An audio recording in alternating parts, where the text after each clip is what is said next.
दोस्तों प्रश्नों से शुरू करेंगे और बात करेंगे प्रश्न संख्या 1 पर। तो प्रश्न संख्या 1 आपकी स्क्रीन पर ये रहा कि एक इलेक्ट्रॉन का चार्ज कितना होता है। दोस्तों जैसा कि अपन जानते हैं इलेक्ट्रॉन पर नेगेटिव आवेश होता है। और दूसरी बात अगर बात करें तो हम सब जानते हैं कि इलेक्ट्रॉन और प्रोटॉन पर आवेश बराबर होता है, लेकिन इलेक्ट्रॉन पर नेगेटिव होता है और प्रोटॉन पर पॉजिटिव। जबकि न्यूट्रॉन जो होता है वो न्यूट्रल होता है, उस पर कोई आवेश नहीं होता है। अब रही बात ये कि दोनों में आवेश की वैल्यू, तो आवेश की वैल्यू 1.6 इंटू 10⁻⁻19 कूलाम होती है दोस्तों, नो डाउट। लेकिन दोस्तों प्रोटॉन पर पॉजिटिव और इलेक्ट्रॉन पर नेगेटिव होती है, यानी आवेश से पहले नेगेटिव का निशान भी होना चाहिए। तो वैसे देखा जाए तो इसमें ऐसा कोई एग्जैक्ट आंसर नहीं था। तो दोस्तों मेरे हिसाब से 500 ऑप्शन नहीं थे, लेकिन जैसा कि इन्होंने इस प्रश्न का ई ऑप्शन दिया भी है, तो ई ऑप्शन इसलिए दिया है -19 कूलाम का ऑप्शन ही एक ही था, इसलिए हमें यही करना होगा 1.6 इंटू 10⁻⁻19 कूलाम। हालांकि इस आवेश के पहले यहाँ भी माइनस का निशान होना चाहिए था। खैर प्रश्न का उत्तर ई होगा। दोस्तों अगला प्रश्न है, 1 मिनट में 10 एम्पियर की धारा प्रवाहित करने वाले एक सर्किट में कितने कूलाम का आवेश होगा। दोस्तों कूलाम क्यू बराबर सूत्र होता है I इंटू टी, लेकिन आपको बता दूं टाइम सेकंड में होना चाहिए। बस फ़र्क इतना सा था इसमें कि धारा 10 एम्पियर दे रखी है, लेकिन समय 1 मिनट दिया हुआ था दोस्तों, हमें इसकी जगह सेकंड रखने थे। 60 सेकंड रखेंगे, उत्तर हो जाएगा 600 कूलाम। तो प्रश्न का ऑप्शन अपना ई रहेगा।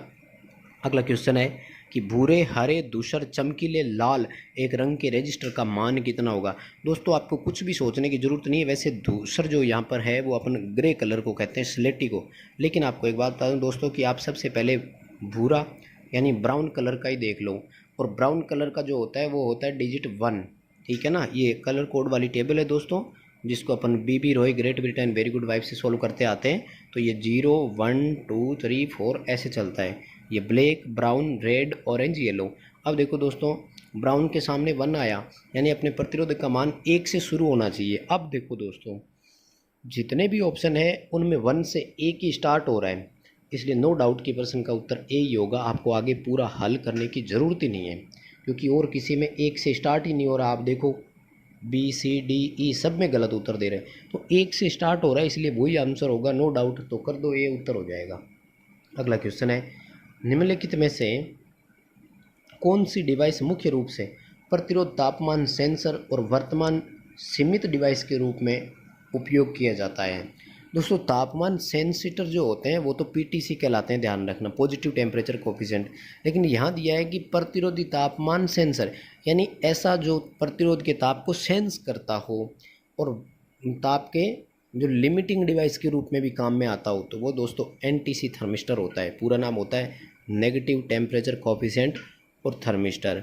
ये वो होते हैं दोस्तों जब कहीं भी ताप बढ़ जाता है तो वो सिस्टम को, सर्किट को एनो कर देता है और चलने नहीं देता है।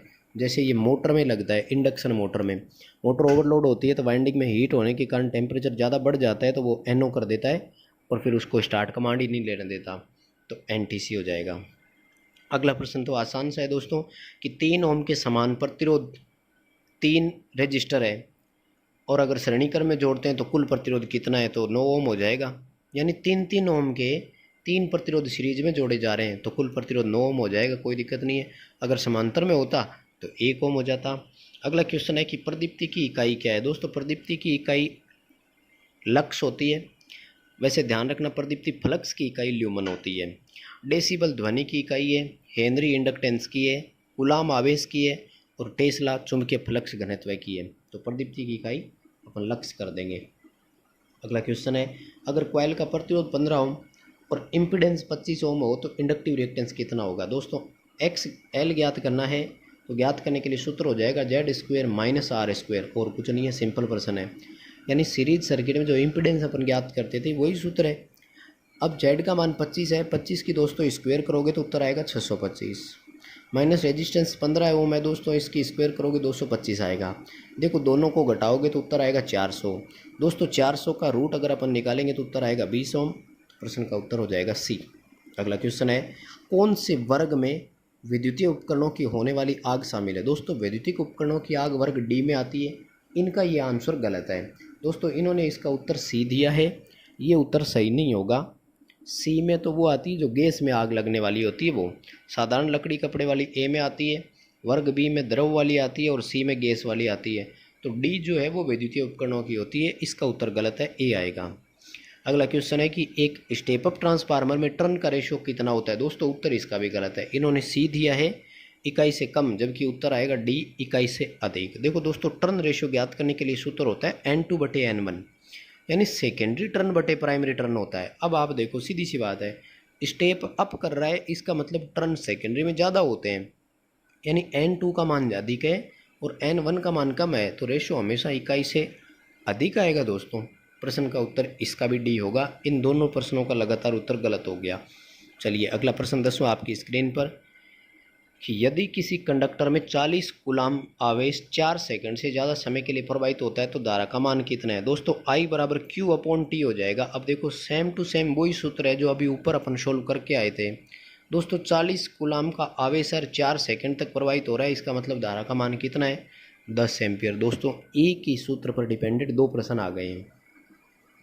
अगला क्वेश्चन है कि यदि किसी बैटरी में वोल्टेज 120 वोल्ट और चार्ज 2 कूलाम है तो स्थानांतरित ऊर्जा कितनी होगी।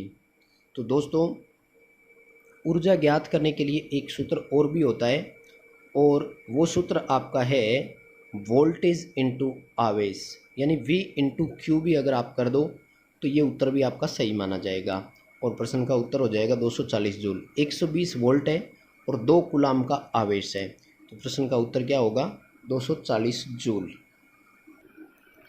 अगला प्रश्न है कि प्रतिरोध का व्युत्क्रम क्या है। प्रतिरोध का विपरीत पूछा है दोस्तों, तो रेजिस्टेंस का उल्टा कंडक्टेंस होता है, कोई दिक्कत नहीं होगी।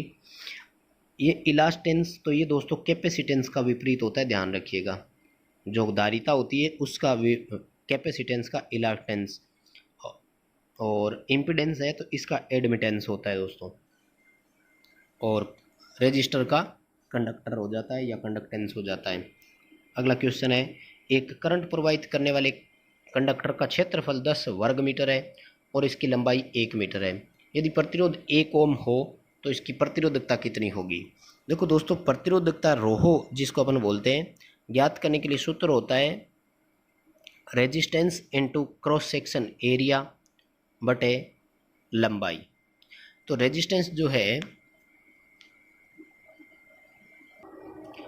1 ओम दिया हुआ है रेजिस्टेंस, और क्षेत्रफल 10 वर्ग मीटर का है और लंबाई 1 वर्ग मीटर की है, तो 1 इंटू 10/1 होगा और सोल्व करेंगे तो उत्तर आएगा 10 ओम मीटर।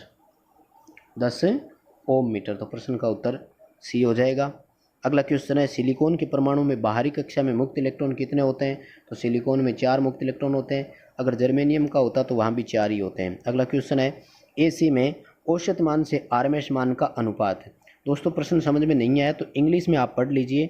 RMS मान और औसत मान का अनुपात पूछ रहे हैं और ये फॉर्म फैक्टर कहलाता है। साइन वेव में इसका मान 1.11 होता है, वर्गाकार वेव में इकाई होता है और त्रिभुजाकार में 1.15 होता है। अगला क्वेश्चन है इसमें से किस प्रकार का वाट मीटर सिर्फ AC पर काम में ले सकते हैं। तो इंडक्शन वाट मीटर आएगा, केवल AC पर लेंगे। डायनमोमीटर AC DC दोनों पर आ जाता है। इलेक्ट्रोस्टैटिक टाइप वाट मीटर तो होता ही नहीं है दोस्तों, खैर वोल्ट मीटर होता है। अगला क्वेश्चन है एक सॉफ्ट ग्रेफाइट ब्रश का संपर्क क्षेत्रफल 5 वर्ग सेंटीमीटर है और धारा घनत्व 5 एम्पीयर प्रति वर्ग सेंटीमीटर है। दोस्तों 9 एम्पीयर प्रति वर्ग सेंटीमीटर है। दोस्तों 5 वर्ग सेंटीमीटर का क्षेत्रफल है। देखो सिंपल सा आंसर है कि अगर 1 वर्ग सेंटीमीटर का क्षेत्रफल हो तो धारा 9 एम्पीयर लेकर जाता है। 5 वर्ग सेंटीमीटर का है तो कितना हो जाएगा 9 × 5 यानी 45 एम्पीयर धारा हो जाएगी। दोस्तों प्रश्न का उत्तर ए हो जाएगा। अगला क्वेश्चन है एक हीटर 250 वोल्ट पर 4 एम्पीयर धारा लेता है, बिजली की खपत कितनी करेगा। दोस्तों विद्युत शक्ति का मान पूछा है तो P बराबर V × I कर देंगे। 250 वोल्ट है, 4 एम्पीयर की धारा है दोस्तों, 1000 वाट हो गया। 1000 वाट को अपन 1 किलोवाट भी लिख सकते हैं। प्रश्न का उत्तर बी हो जाएगा। अगला क्वेश्चन है कि बैटरियों को समांतर में क्यों जोड़ते हैं। तो धारा क्षमता बढ़ाने के लिए जोड़ते हैं। प्रश्न का उत्तर ए हो जाएगा। वोल्टेज क्षमता अगर बढ़ानी हो तो सिर्फ सीरीज में जोड़ लेते हैं।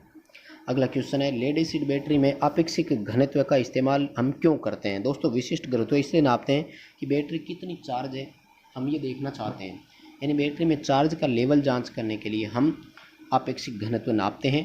प्रश्न का उत्तर सी होगा। अगला क्वेश्चन है कि इनमें से कौन सा चमकीला पदार्थ लैंप में हरे रंग की रोशनी देता है। दोस्तों प्रकाश का रंग आपको बता दूं, प्रतिदीप्ति पदार्थ पर निर्भर करता है। यानी ट्यूबलाइट की जो कांच की ट्यूब होती है, उस ट्यूब की आंतरिक सतह पर हम किस प्रकार का पदार्थ लेपन करते हैं, ये उस पर निर्भर करता है। इन सब का आपको दोस्तों याद रखना है। जिंक सिलिकेट अगर हो तो वो ग्रीन कलर का रंग देता है दोस्तों। ये मैग्नीशियम टंगस्टेट अपना जो होता है, ये अपन को सफ़ेद नीली रोशनी देता है। यानी सामान्य अपनी ट्यूबलाइट जो नॉर्मली अपन यूज लेते हैं वो मैग्नीशियम टंगस्टेट होती है दोस्तों। ये सारे आप याद रखना, अलग अलग इन पांचों का कलर होता है, बुक में आपको मिल जाएगा।